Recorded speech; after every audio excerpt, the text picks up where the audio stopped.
toujours à bout de va, on crève de chaud. J'ai trouvé un endroit à l'ombre, ventilé, avec une vue plutôt sympa, voilà, agréable. Ça s'appelle la Perla, très sympa. Je pense vraiment avoir trouvé la pépite, ou plutôt la perle. Bref, aujourd'hui, vidéo de dernière minute, de réaction à l'actualité. Il y avait une autre vidéo qui était prévue normalement pour cette semaine. Mais je me suis dit que c'était intéressant de parler de ce nouveau mécanisme pour lutter contre l'obésité, à savoir des aimants qui se fixent sur les dents pour garder la bouche fermée et empêcher les personnes obèses de manger et donc les obliger à perdre du poids. C'est un sujet qui a fait une très grosse polémique, tu en as peut-être déjà entendu parler. Donc dans cette vidéo, en gros, je vais t'expliquer le concept, je vais revenir sur cette polémique et je vais te donner mon avis, ma réaction un petit peu, parce que selon moi, c'est allé un petit peu loin et ça ne vaut pas tout le bruit que ça fait. Mais ça reste un avis à nuancer, donc on va voir ça un peu plus en profondeur. Si tu es nouveau sur cette chaîne, salut, moi c'est Clément, je parle de nutrition et d'hygiène de vie dans le but de maximiser ton énergie au service de tes projets, qu'ils soient professionnels ou personnels. Le mec parle de diète et il se fait un iced coffee décaféiné, bien sûr, parce que je ne prends pas de caféine. Et si tu as raté ma vidéo sur le sujet, je te mets une petite fiche juste à droite. Tout a commencé donc fin juin lorsque des chercheurs qui travaillent en collaboration du coup entre le Royaume-Uni et la Nouvelle-Zélande dévoilent leur nouvelle invention qui a pour but, selon eux, très modestement, de combattre l'obésité mondiale. Il s'agit en fait d'un aimant qui se fixe sur les premières molaires, là, sur le côté, et qui va du coup empêcher la personne qui le porte de ouvrir la bouche à plus de 2 mm. Ce qui apparemment ne l'empêche pas de parler, mais l'empêche de consommer des aliments solides et du coup la contraint à ne manger que des aliments liquides. Bien sûr, l'appareil a également un dispositif de sécurité, un bouton d'urgence en fait pour le désactiver en cas de vomissement ou autre imprévu. Mais alors d'où vient la polémique? Eh bien, ça a pas mal choqué le web et énormément d'internautes ont manifesté leur mécontentement, leur outrage en disant que c'était absolument déshumanisant, que c'était un vrai instrument de torture et notamment en faisant le lien avec une méthode qui s'appelle la ligature des mâchoires qui venait en fait à coudre les dents pour ne pas pouvoir ouvrir la bouche. Une méthode un petit peu barbare. Et si tu veux mon avis, même si je comprends pourquoi ça choque, pour moi les personnes qui se sont indignées passent un peu à côté de la plaque. En fait, si on remet dans le contexte, ce dispositif il n'est pas pour monsieur et madame X lambda qui veulent perdre quelques kilos pour avoir des abdos sur la plage. Il est prévu pour les personnes en situation d'obésité extrême qui sont sur le point de passer par la chirurgie et donc par notamment l'installation d'un bypass sur l'estomac ou l'ablation d'une partie de l'estomac pour les obliger à perdre du poids. Et donc plutôt que de passer par cette méthode chirurgicale, avoir ces aimants sur la bouche pour les empêcher de manger. Ce qui serait du coup une méthode plus économique, moins invasive et surtout réversible. Ça veut dire que tu peux le retirer. Alors qu'a priori, si on t'a supprimé une partie de ton estomac, c'est compliqué de le faire repousser. Donc on n'est vraiment pas dans une solution durable mais vitale. Là on parle de personnes pour qui c'est une affaire de vie ou de mort, qui est de toute façon passée par la chirurgie et du coup c'est une alternative à cette chirurgie. Je ne dis pas que c'est une bonne alternative, je ne dis pas que c'est une bonne chose, mais c'est important de se rappeler du contexte. A priori, tu ne vas pas pouvoir acheter demain tes aimants sur un téléachat pour pouvoir perdre du poids. En tout cas, j'espère.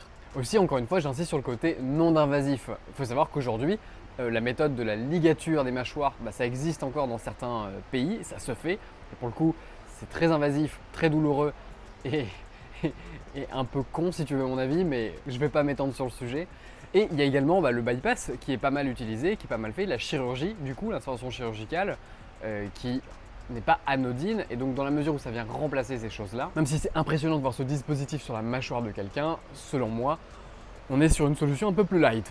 Et donc je pense qu'il y a vraiment deux choses à rappeler par rapport à cette polémique. La première, c'est qu'aujourd'hui, globalement, le bypass, l'intervention chirurgicale sur l'estomac, est plutôt communément accepté parce qu'on pense à des personnes vraiment dans des situations d'obésité extrême et donc moi aussi j'ai des personnes dans mon entourage qui l'ont fait et dans la démarche on comprend pourquoi ils l'ont fait. Je ne dis pas que je trouve que ce soit une bonne solution, mais je comprends pourquoi ils l'ont fait. Mais dans la mesure où c'est une intervention qui est à l'intérieur du corps et qui du coup ne se voit pas, socialement c'est un peu plus accepté. Là c'est vrai qu'il y a ce côté impressionnant à l'extérieur qui fait du coup effectivement un peu instrument de torture, donc ça a pas mal joué pour cette mauvaise réaction, cette mauvaise réputation. Et pour moi ça n'a pas lieu d'être. La deuxième chose à se rappeler, c'est que globalement les personnes choquées, c'est pas les personnes concernées. Et ça, c'est important de s'en souvenir. On ne parle pas d'une personne qui veut juste perdre quelques petits kilos en trop, on parle de personnes pour qui c'est vital, une affaire de vie ou de mort, c'est ça que ça veut dire, vital. Et c'est important de rappeler à ces personnes qui ne sont pas concernées que dans le cas d'obésité, moi-même, je ne peux pas comprendre à 100% ce phénomène. En tout cas, je le comprends théoriquement, mais je ne peux pas le comprendre émotionnellement parce que j'ai jamais été obèse morbide, même pas forcément obèse. J'ai déjà été en surpoids, mais pas obèse. Il faut savoir que dans des cas d'obésité morbide, donc vraiment à des stades très avancés, tu développes ce qu'on appelle une résistance à la leptine. La leptine, c'est l'hormone qui permet de réguler ton appétit. Et en fait, plus tu as de gras, plus tu sécrètes de leptine et donc ton corps, en fait, automatiquement, il t'empêche, il essaye en tout cas, tant bien que mal, de t'empêcher de prendre encore plus de poids. Et donc c'est vraiment en aggravant tes habitudes alimentaires et en mangeant des aliments qui t'incitent à manger encore plus que tu peux vraiment empirer ton cas. Mais c'est plus facile de stagner ton poids à un poids plus élevé quand tu as plus de graisse, quand tu es particulièrement sec où là tu sécrètes moins de leptine, donc c'est un peu plus difficile. Dans des cas d'obésité extrême, tu développes ce qu'on appelle une résistance à la leptine et donc en fait cette hormone n'a plus d'effet sur toi. Donc en gros, ton appétit quasiment n'a pas de limite et c'est vraiment ça qui rend la perte de poids si difficile pour des personnes en cas d'obésité morbide. Et donc je peux comprendre qu'on imagine ce genre de système parce que à ce moment-là, la volonté humaine n'est plus suffisante. A priori en tout cas. Mais je vais y revenir juste après. Maintenant, je t'arrête tout de suite, je ne suis pas un gros supporter de cette solution pour autant et je vais t'expliquer pourquoi. D'abord, parce que ce système, il est fait pour t'obliger à passer à une diète liquide. Donc tu vas t'alimenter seulement d'aliments liquides. Il y a plusieurs problèmes liés à ça. Le premier, c'est que les aliments liquides, les calories liquides n'ont aucun pouvoir de satiété. C'est absolument pas rassasiant. Ce qui veut dire que c'est une véritable torture en fait, parce que tu es constamment sous la faim. C'est pas une solution durable. Aussi, tu as des vrais risques de carence si tu ne fais pas attention justement aux aliments liquides que tu prends. Tu as des vrais risques de carence et notamment tu vas manquer d'apports en fibres qui eux ont un gros rôle à jouer justement dans la satiété. Aussi, le fait de mâcher, le fait d'avoir du volume dans le ventre, ça aussi, ça aide pour la satiété. Et c'est pas optimal avec juste une alimentation liquide. Donc oui, ça t'empêche de manger, mais selon moi, il y a des méthodes beaucoup moins douloureuses pour perdre du poids, même dans le cas de résistance à la leptine. Là aussi, j'y reviens juste après. Et enfin, dernier point, avec une diète liquide, tu n'apprends pas des bonnes pratiques. C'est un peu comme le régime soupe. C'est cool, effectivement, tu perds du poids parce que tu manges beaucoup moins. Mais le jour où tu arrêtes ton régime soupe et du coup tu es dans une période de régime où tu considères que ton alimentation n'a rien à voir avec celle que tu auras après, tu reprends tes mauvaises habitudes et c'est comme ça que les gens reprennent en fait tout le poids qu'ils ont perdu, voire surcompensent par frustration et reprennent au-delà de ce qu'ils avaient perdu. Vraiment bon ce café glacé. D'ailleurs ça tombe bien qu'on parle de ça parce que ce dispositif du coup a été testé sur une petite dizaine de femmes sur une période de 2 semaines, donc on est quand même sur un petit test.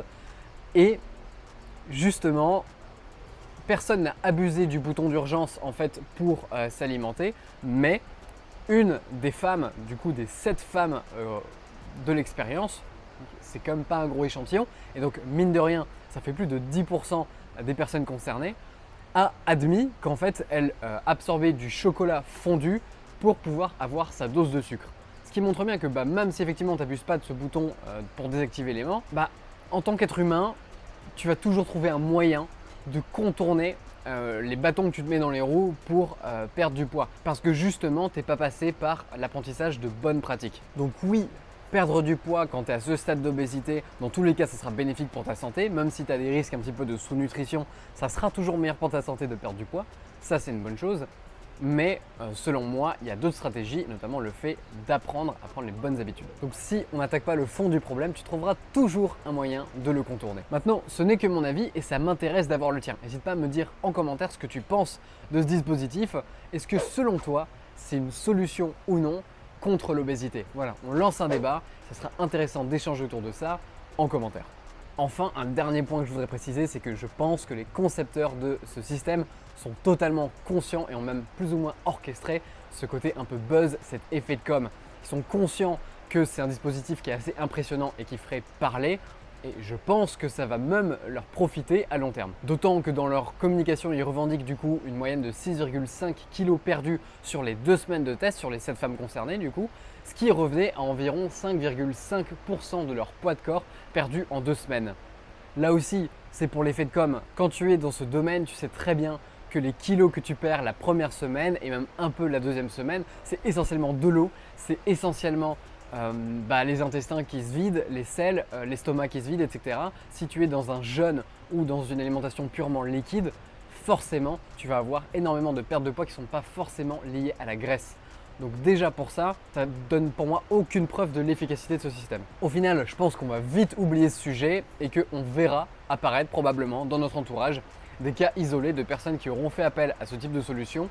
Peut-être qu'on aura plus de recul pour voir si ça peut aider des gens, même si personnellement j'émets un gros doute. Donc oui, les réactions me paraissent un peu exagérées, mais non, je ne pense pas que ce soit une solution contre l'obésité mondiale. Tout simplement parce que ce dispositif rend le régime encore plus douloureux qu'il devrait l'être.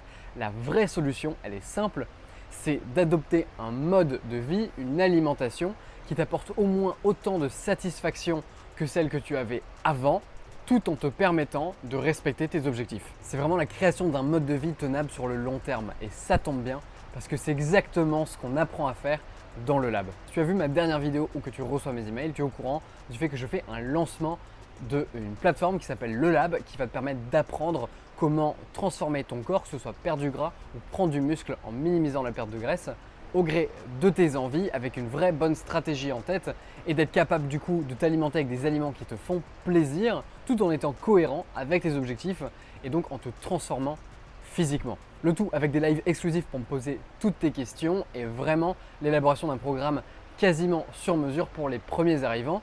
Le truc, c'est que je ferme les portes des inscriptions jeudi 8 juillet. Donc a priori, à la publication de cette vidéo, ça correspond à demain soir à 23h59.